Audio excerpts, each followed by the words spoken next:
Добро вечер во емисијата 360 степени на Алсат. Вечерва се фокусираме на прашањето за името и на посетата на генералниот секретар на НАТО. Првиот човек на Северноатлантската алијанса, Јенс Столтенберг, даде интервју за 360 степени по сите средби што во изминатите 2 дена ги имаше во Скопје.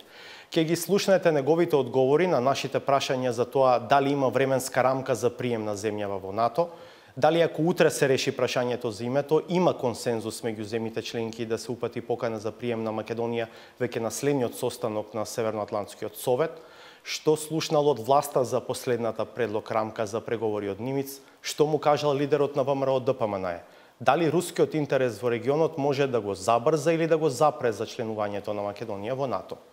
Во вториот дел од емисијата на овие теми ќе разговараме со националниот координатор за НАТО Стево Пендаровски, кој деновиве присуствуваше на речиси сите состаноци што Столтенберг имаше во Скопје. Пендаровски ќе го прашаме и за последните случувања на Косово по убиството на Оливер Ивановиќ и тензиите околу специјалниот суд за воени злосторства на Косово. Кон крај е редовната саботажа. Бидете со нас, следува кратка пауза, па се враќаме со најавените теми.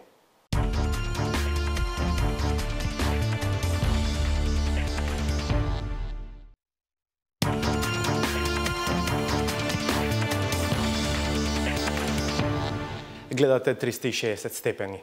Додека посредникот Метју Нимиц во Њујорк ја презентираше новата предлог рамка во преговорите за името, во исто време во Скопје пристигна генералниот секретар на НАТО Јенс Столтенберг. Според упатените, случајно совпаѓање, но за дел од општата јавност координирана активност на меѓународната заедница во период кога интегрирањето на земјава во НАТО и во ЕУ е повторно високо на дневен ред во Скопје, но и во Брисел, Вашингтон и Берлин. При тоа Столтенберг беше брутално директен дека без решение за прашањето за името не е можно за членување на Македонија во НАТО. Името, потенцијалните рокови за зачленување на земјава, внатрешните состојби, улогата на опозицијата, Русија и нејзините интереси во регионот. За сето ова првиот човек на НАТО зборува во интервјуто што го даде за 360 степени. Со Столтенберг разговараше Владимир Мирчевски. Откако ги комплетираше средбите со државно-владиниот врв и политичките лидери, генералниот секретар на НАТО во интервју за 360 степени ги допрецизираше оценките и пораките. Hello, Secretary General Vladimir Mirčevski. Nice to meet you. Very nice to meet you too. Please. Thank you. Јенс Столтенберг е добро запознаен со прашањето за името уште пред да стане шеф на алијансата. Во 2008 како премиер ја предводеше норвешката делегација на самитот во Букурешт. Неговиот татко Торвалд Столтенберг, како министер за надворешни работи на Норвешка, во 93-та е дел од тимот со Лорд Овен кој требаше да дојде до решение зимето за 2 месеца. Mr. Secretary General, thank you for this interview for 360 degrees. Today, again, you repeated that NATO doors remain open and that there is still place for flags of new member states in front of NATO headquarters in Brussels. Is there a time frame for Macedonia's accession into NATO? There is no specific time frame, but what we see now is a new momentum, is a new commitment to try to find a solution and to enable your country to join NATO. We see a new momentum on the name issue. We see a commitment to implement reforms, and we also see that you improve your relationship with your neighbors, not least with a friendship agreement with Bulgaria. And all this together has created more optimism regarding the possibility of this country joining NATO. Can we consider NATO summit in July as a deadline for extending invitation to Macedonia? I will not call it a deadline, but I will call it a great opportunity. And in light of the fact that we now see renewed efforts to solve the name issue with the negotiations that started in New York with the UN negotiator, but also the recognition by NATO allies that you are making real progress on reforms, on the rule of law, on the freedom of media, on fighting corruption. This has created a new possibility, a new momentum, which we should try to seize and to make sure that leads to real decisions on the issue of membership. Let's say if there is tomorrow a solution on the name issue, is there a consensus among all member states of NATO that Macedonia should be extended invitation at the very next meeting of the North Atlantic Council. NATO allies have several times reiterated the decision we made back in 2008 that we agree to invite this nation to become a member of the alliance when there is, or if there is a solution to the name issue within a UN framework.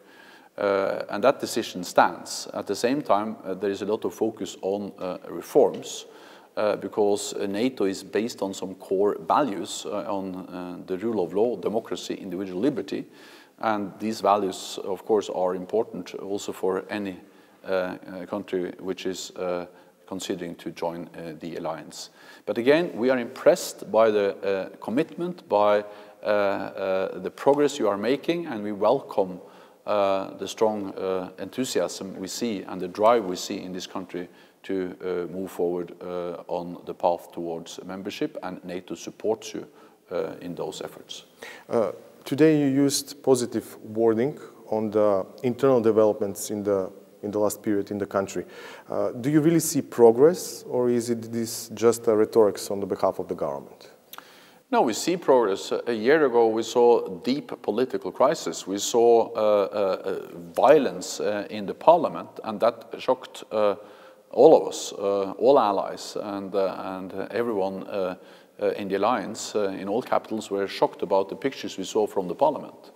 And since then, you have been able to stabilize, you have been able to solve the political crisis, and we see progress both on reform, but also, for instance, in improving relationships or securing good neighborly relationships with your neighbors.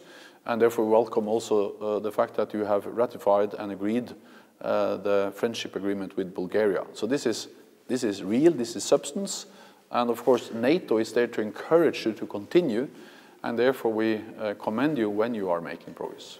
Did you hear any preliminary reactions from your Macedonian counterparts concerning latest Matthew Nimitz name proposal? Well, it was discussed during my meetings with the Prime Minister and the Foreign Minister and the Defense Minister and other leaders I met. Also, I met with the Parliament, I addressed the Parliament, and also met with the opposition in the Parliament. But it will be wrong if I start to go into the concrete proposals and the framework and the modalities for a solution, because this is not for NATO to solve. This is for you to solve within a UN-led process. You sent a message in your parliamentary speech to the opposition. What did you hear from the new leader of VMRO Dipamane on their future involvement in the processes? We know that the party is boycotting the parliamentary session due to the fact that 6 of their MPs are detained because of their involvement in the events from 27th of April last year. Well, I think that the leader of the opposition can speak for himself, and I cannot be his spokesperson, but my impression was that the party was interested in being part of the process, being consulted on the name issue. And of course, he also raised the issue of the 6 MPs which are now detained. It is not for NATO to go into that kind of specific issues because we cannot sit in Brussels and solve those issues and decide which side we are on. I relate to the whole of this nation, to the whole political spectrum. I welcome, of course, that I was able to meet the government, different ministries, but also the fact that I was able to address the whole parliament, and not least I asked for meetings with the opposition, just to underline the message that NATO is there working with all parties and the whole political spectrum of this nation. Our concern and our focus is not on the specific events, but it is on the need to establish institutions and the rule of law and the checks and the balances which make sure that if the law is violated, those responsible are prosecuted in a correct way based on the rule of law. Can Russia's stronger presence in the Balkans be a trigger to accelerate Macedonia's integration into NATO or an obstacle for the integration? My message is that Russia has no right, no mandate to try to interfere in the domestic processes. So whether a nation would like to join NATO or not is up to the nation to decide. No one else has the right to interfere in such a process. That has been NATO's message for all aspirant countries. So we respect the nation if the nation decides not to apply for membership. We have excellent relationship with neutral countries like Sweden, Finland, Austria, Switzerland in Europe. We also have a very good partnership with Serbia. These are countries that for different reasons have decided not to apply for membership in NATO. We totally respect that. But of course we also respect when sovereign nations based on democratic decisions, as this country, decide to apply for membership. We sit down, we look into the possibilities for membership, and no one else than the applicant country and the 29 allies have the right to decide on the question of membership. We have seen some Russians, some reports about Russian attempts to interfere in processes, domestic politics in this region. We saw it, for instance, in Montenegro, where there have been reports about interference from Russia, and this just underlines the importance of increasing resilience and avoiding that kind of interference. Do you see stability risk for the region after latest developments in Kosovo, and is this an argument plus for Macedonia's integration into the alliance as soon as possible? Well, I am in favor of supporting your nation as much as possible on your path towards Euro-Atlantic integration, including supporting your efforts to join NATO. I have been in favor of that since 2008, when I participated at the NATO summit. So there is broad support in NATO for your efforts, and we have reiterated that again and again, and we have a partnership program, we have NATO presence in Skopje, we help you with reforms, we support you in different ways to enable you to join the alliance. But as has been stated since 2008, also for nearly 8 years, the name issue has to be resolved. So that is the main obstacle. Secretary General, thank you very much. Thank you.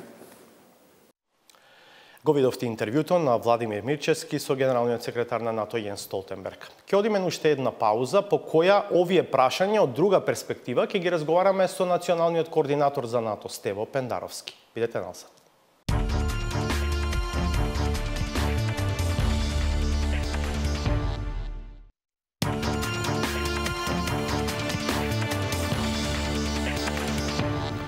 Се враќаме со емисијата 360 степени. Најавивме следен наш гостин е Стево Пендаровски. Добро вечер, добре дојдовте. Добро вечер.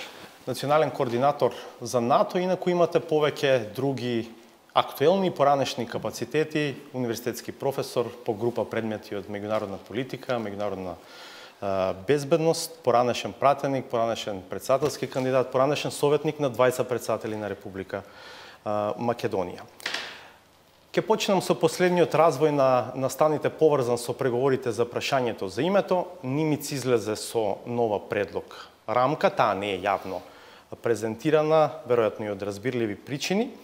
Како го коментирате последниот, да кажем, појавен дел од развојот на настаните? Добро е што вака ја дефинирате целата ситуација на почетокот, бидејќи мој впечаток е дека во однос на овие обновени разговори за името, практично целокупната македонска јавност е со некаква генерална перцепција, колку ја можам да забележам, дека работава е само што не е решена, дека е во предпоследна или последна фаза. Значи, станува збор од она што можам да го коментирам, а можам да коментирам само тоа што е јавно излезено, се таа ограда, колку се некои медиски извештаи прецизни, а не се. бидејќи нити сум надлежен за тоа прашање, ниту сметам дека во овој момент е добро и коректно да го коментирам јас тоа, бидејќи се наоѓаме во почетните фази, иницијалните фази на овој нов обновен преговарачки процес. Она што е специфично овој пат и додава плюс аргумент на оваа теза што ја кажувате и јас ја повторам со мои зборови дека станува збор за иницијално отварање, е тоа што според одредени медиски извештаи Нимец овој пат не понудил еден предлог, не само за името, туку и за другите компоненти кои се придружни на секој таков пакет, туку понудил неколку варијанти. Нимец обично, бидејќи јас сум бил асоциран со тој процес повеќе од деценија и знам дека предлага или еден предлог за сите компоненти на можното решение, евентуално една алтернатива. Сега има, колку што можам да разберам, 5 и соодветно по неколку за сите други компоненти. Тоа покажува дека тој сака да опипа на двете страни што од тоа е возможно. Значи, во овој момент, мојата квалификација би била дека ние не сме се уште во фазата во која може да кажеме дека станува збор за добра основа за понатамошни преговори. Но ова е веројатно некакво омеѓување на процесот од кој што се очекува сега да тргне по една забрзана линија кон евентуално приближување на ставовите. Но трасата е се уште многу широко поставена. Значи да не мислат луѓето дека отприлика тоа можеби и ти тамо ќе попуштиш, јас вамо, не сме уште во таа фаза. Ја мислам дека дури следната рунда преговори зависно од реакциите, од одгласите од двете страни, од Атина и од Скопје, дури потоа можеме да зборуваме за стеснување. Во овој момент јас мислам дека дури и магистралата главна се уште не е препознатлива. Поврзано со овој последен развој на нештата, актуелнија изјавата на преговарачот на Република Македонија, амбасадорот Васко Наумовски, на некој начин и владата и МНР се оградија од таа негова изјава, која што одеше на линија на тоа дека она што го понудил Нимец не нуди основа за достоинствено решавање на спорот. Каков би бил вашиот коментар за изјавата на Наумовски? Практично, јас не сум изненаден. Практично тоа е изјава на партиски војник кој е ставен од претходниот режим на таа позиција и практично е едно директно негирање на добрата волја на премиерот и на новата влада да го остават на таа позиција заради некаква предпоставена инклузивност на процесот. Че се работи за потек без преседан. Од на времето сега покојниот Вања Тошевски до денес сите преговарачи, 20 години тој жив преговарачки процес на еден или на друг начин, никогаш државен службеник, тој таму е во тоа својство на државен службеник кој добива инструкции кои треба да ги пренесе и да каже што му е кажано, никогаш не настапил во јавност без претходно одобрение на владата и на првите луѓе кои се инволвирани во овој процес. Инаку за воја на вистината пред неколку недели слушнавме од високи представници на власта изјави со кои што му изјавуваа доверба на Наумовски. Јас мислам дека тука станува збор за злоупотреба на добрата волја и на премиерот и на министерот за надворешни работи кои се непосредно инволвирани во таа насока. Значи, можам наискрено да ви кажам со сите резерви кои ги имавме за профилот на човекот кој е сега на таа позиција, со сите резерви сепак беше дадена шанса за некаква инклузивност на овој процес, за ова прашање за кој мора да има инклузивност. Значи, една партија, еден поединец, една влада не може да го реши ова прашање, па таман и да имате најидеален предлог. Јас мислам дека практично ова е плукање, буквално така да се изразам, во лицето на оние кои му дале доверба и понатаму да биде на таа позиција и веројатно под инструкција на некои други центри на моќ од нашата држава да го кажува тоа што го кажува. Инаку е без преседан да одите наспроти владата и министерот за надворешни работи и премиерот кои ви дале доверба и понатаму да бидете на таа позиција. Но ова веројатно не сме и не треба да ја подкопа намерата за инклузивен процес, па во таа смисла и за вклучување на опозицијата. Сметате дека ова е моментот кога опозицијата веќе треба да биде запознаена со елементите на потенцијалните преговори? Да, според моите информации, ова е моментот кога веќе тоа се случува. Значи, опозицијата, првиот човек на младата опозициона партија, јас мислам дека деновиве, можеби баш додека разговараме, е веќе брифиран за основните елементи на новиот сет на идеи, како го нарекува Нимец, иако не се сомневам дека главната опозициона партија е директно брифирана од нивниот партиски член, преговарач. Ако треба да проценувате, би биле оптимист или песимист од оваа сега дистанца, како би бил исходот од овој очигледно возобновен процес на преговори за името, од кој очекувањата се несомнено големи?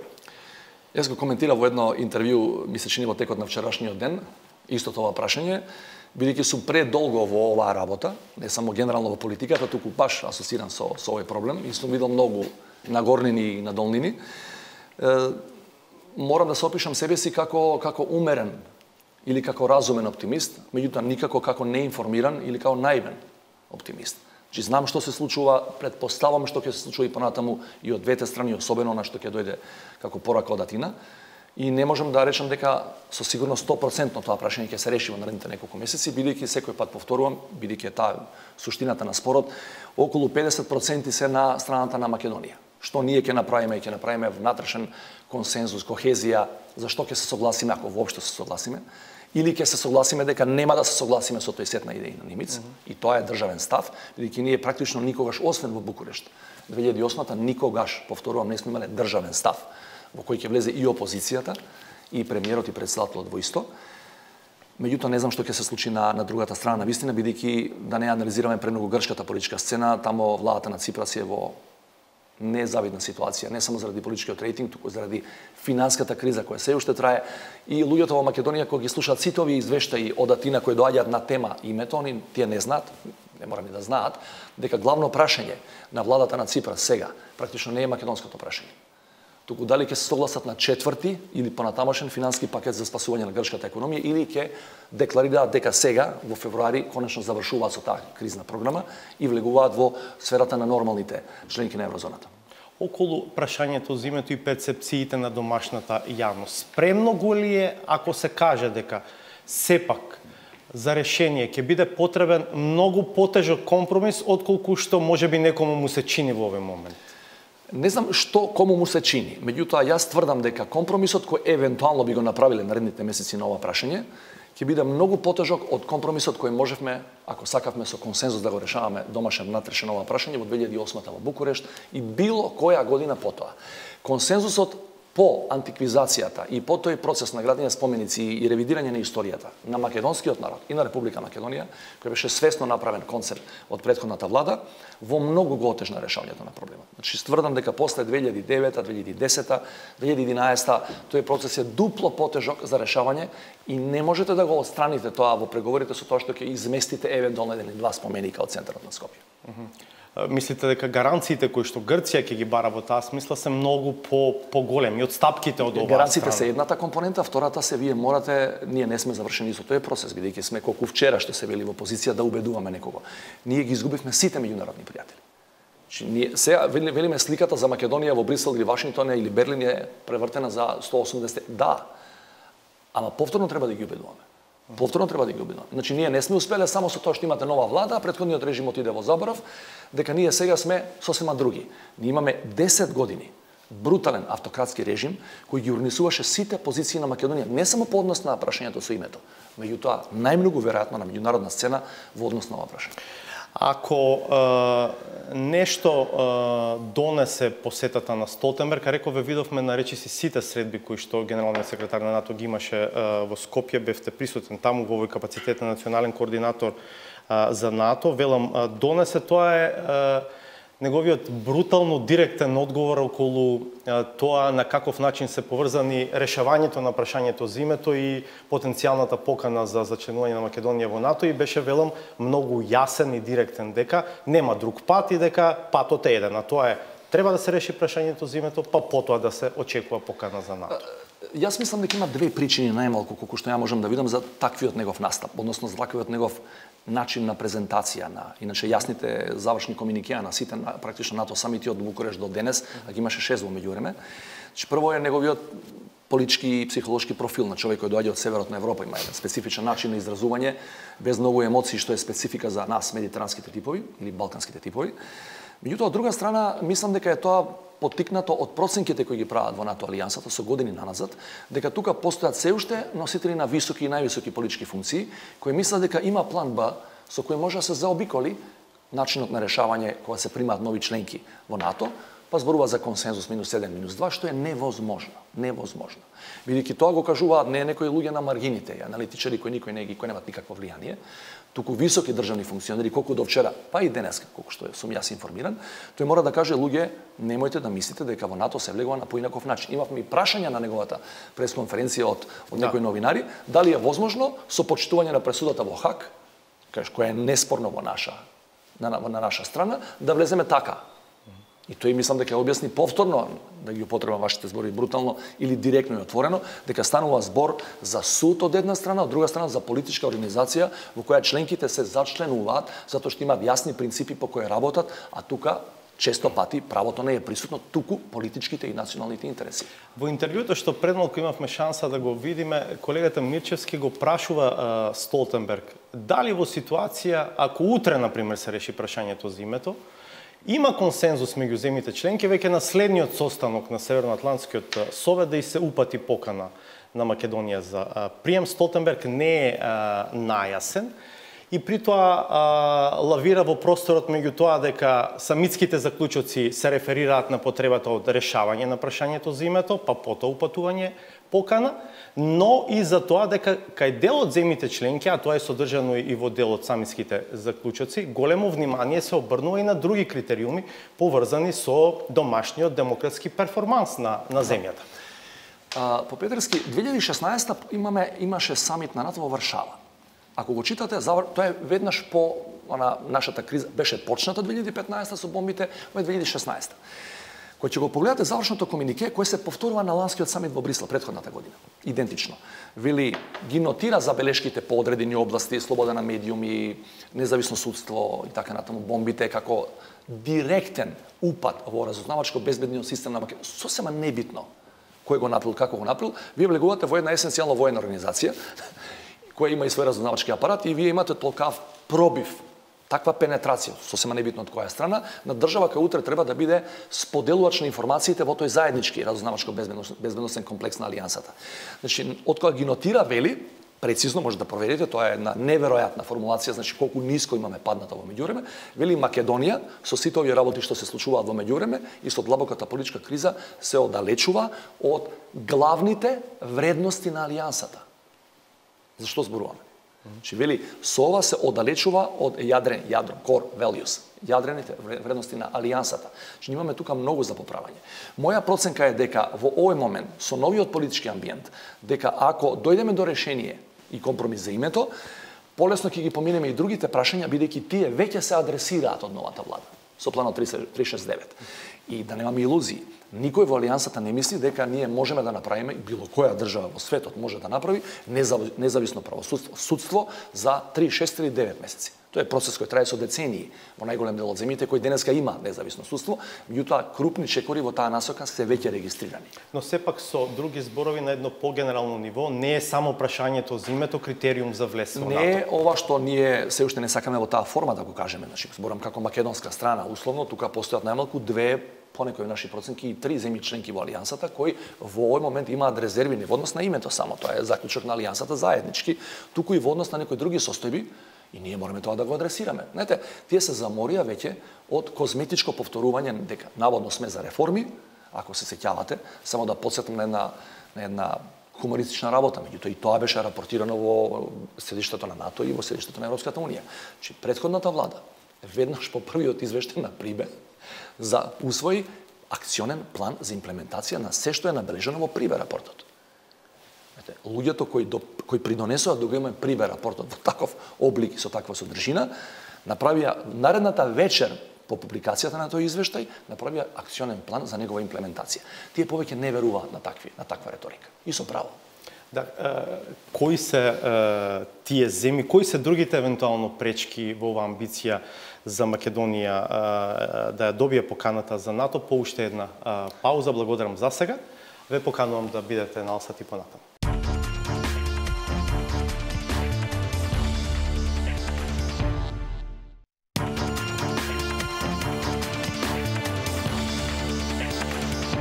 Продолжуваме интервјуто со националниот координатор за НАТО Стево Пендаровски. Господин Пендаровски, дали освен прашањето за името, освен предизвикот да се направат дел од реформите во делот на демократскиот напредок на земјата, дали Русија може да биде пречка за амбициите на Македонија да стане членка на НАТО преку директно или индиректно влијание кај нас и кај дел од земјите членки на Алијансата?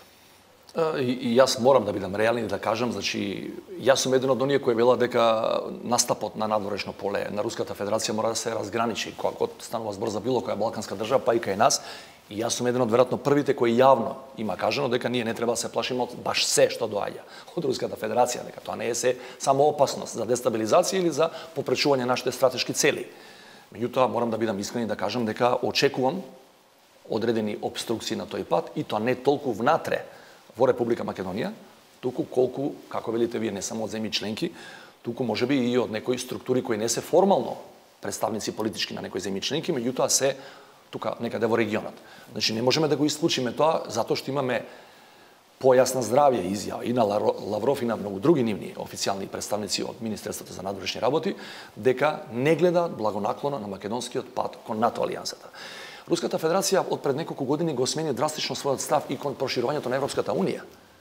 Нивниот став контра НАТО е познат деценија и пол наназад. Така што може да замислите што се тие би биле подготвени на политичко-дипломатско поле, не би сакал да шпекулирам за други активности, да направат за да го попречат процесот на заокружување на јужното крило на НАТО, кога сите практично држави кои тоа го сакаат би влегле внатре во алијансата. Кои се најслабите, да кажем, точки потенцијално на кои што Москва може да има влијание? Се зборува за тоа дека дел од политичките структури во Грција се подложни на тој тип на влијание, например.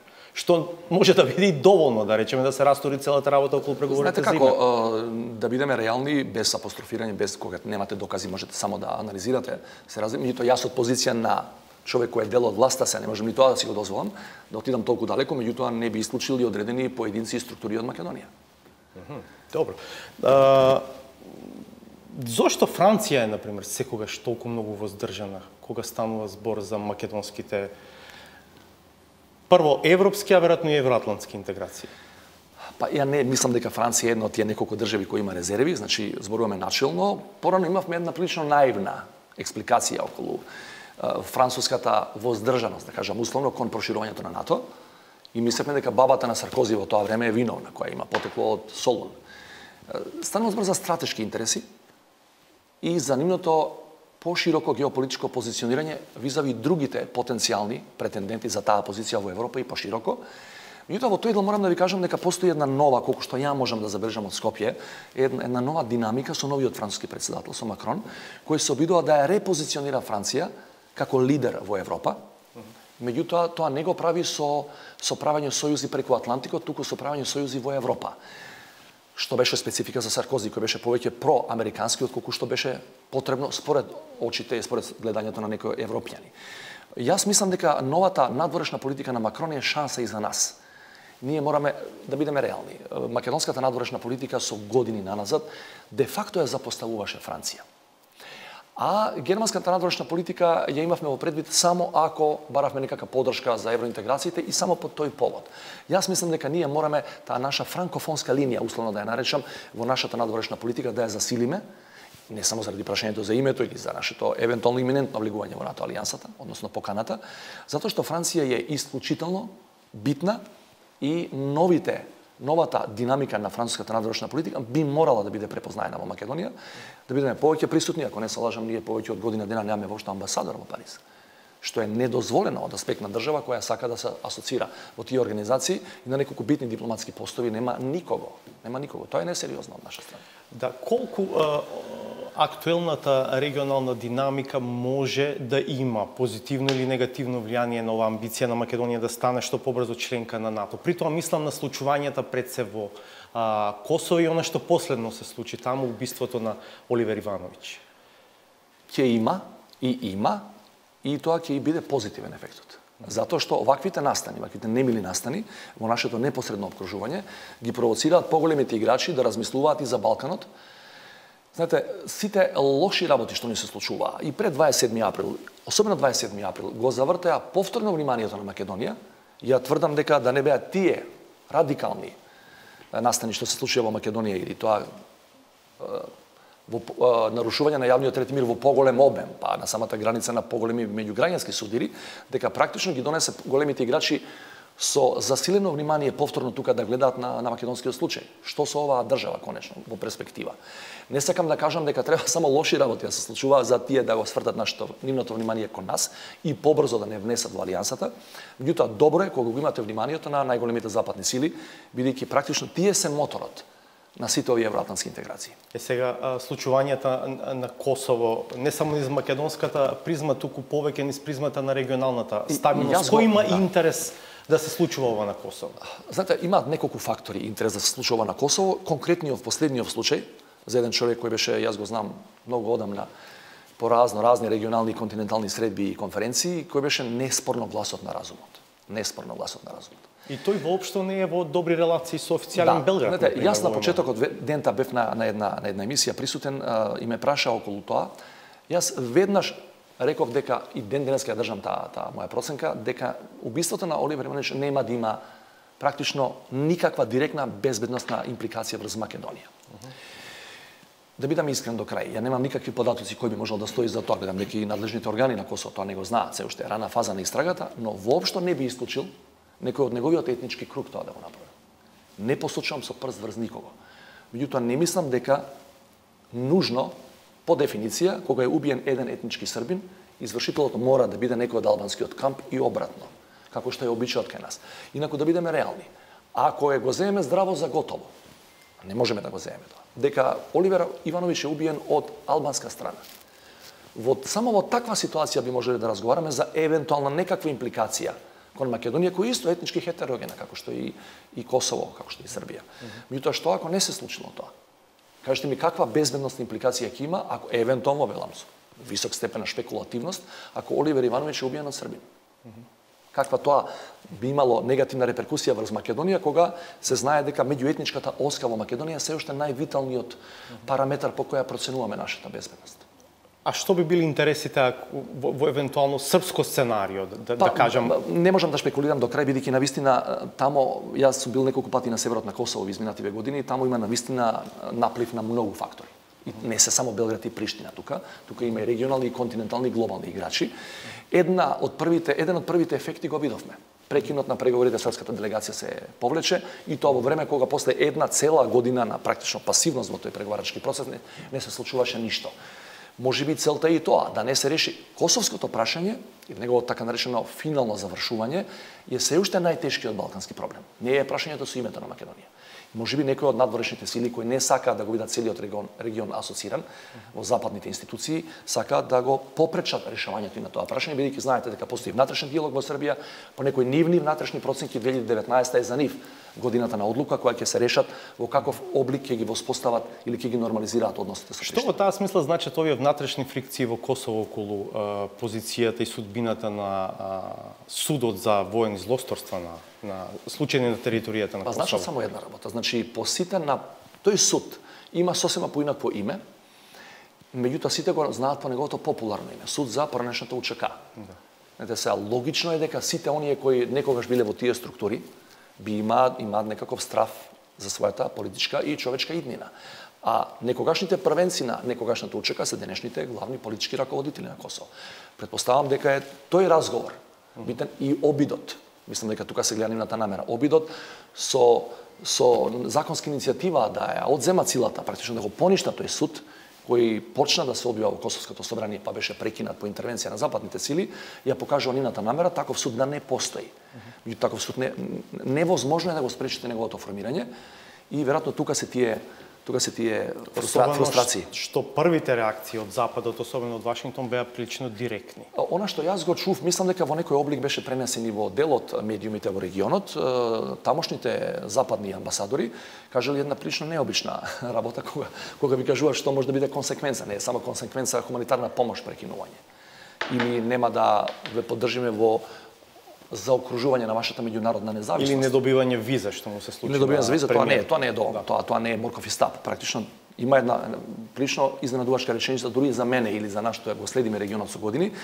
Еден од западните представници вели ние во таков случај ќе ја поддржиме руската иницијатива за формирање на посебен меѓународен суд за злосторствата. И тоа не ќе можеме да го спречиме. Добро, благодарам што вечера бевте дел од 360 степени. Благодарам. Ве поканувам до крај да ја одгледаме и саботажата.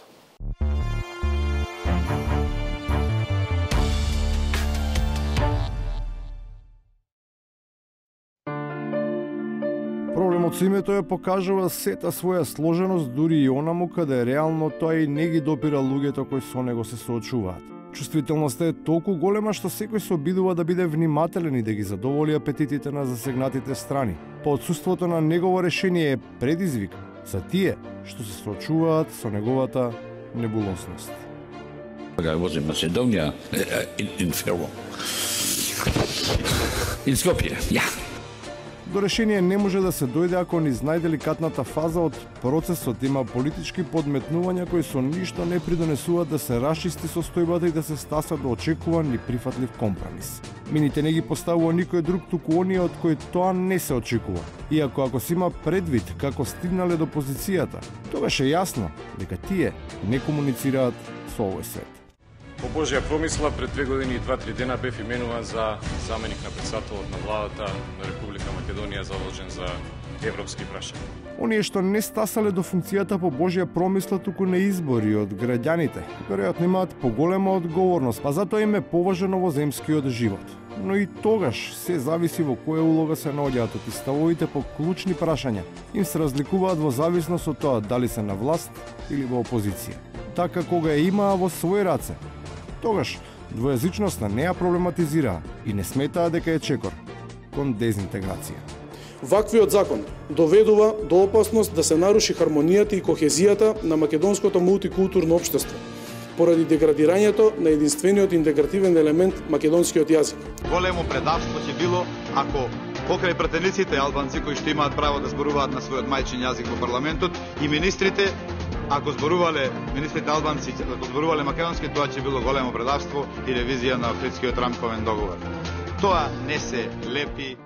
Лепат барањата кои се прифатливи за сите работници, ама не лепи однесувањето на наводните синдикалци кои изгледа имаат заборавено дека беа како самопослуга, во која газдата бесплатно ги користеше продуктите што тие требаше да ги понудат.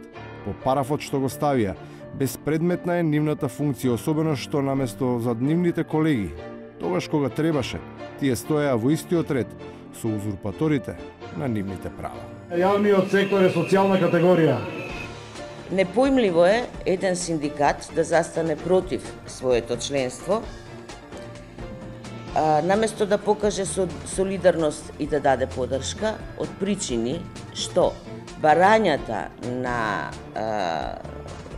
настраничкиот пленум се истите барања кои до неодамна СОНК ги пласираше како барања на синдикатот. Доста